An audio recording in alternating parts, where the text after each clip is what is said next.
1, 2, 3. Yeah. Hi guys, it's me again, Mayon.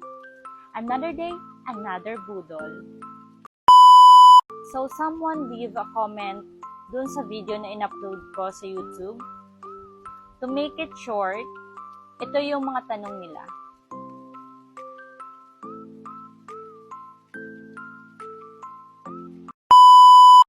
Pwede nga bang gamiting night cream?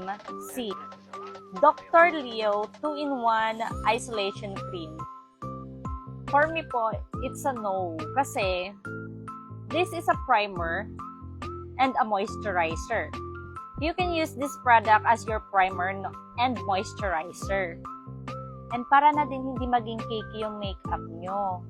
Para mas kumapit din if magme-makeup talaga kayo. But, if you're looking for a night cream, meron din po niyan si Dr. Leo. This is a Dr. Leo 377 VC. Whitening na din po siya in spot fading cream.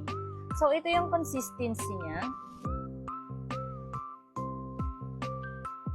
Kaya mas mabilis na na-absorb ng skin natin yung product. Every night ko lang siya ginagamit. Pero pwede din naman siyang pang umaga. Pero mas maganda siya sa gabi. Pero hindi ibig sabihin na effective sa akin is effective din sa inyo. Iba-iba po tayo ng skin type. Pero sa akin po, sa case ko is very sensitive po yung skin ko. Kaya matikuloso ako pagdating sa skin products. Maglalagay na lang ako ng yellow basket sa mga gustong mag-try ng product na ito. Yun lamang. Thank you! Sana nasagot ko po yung mga tanong nyo ng tama. Based on my experience lang po yun ha.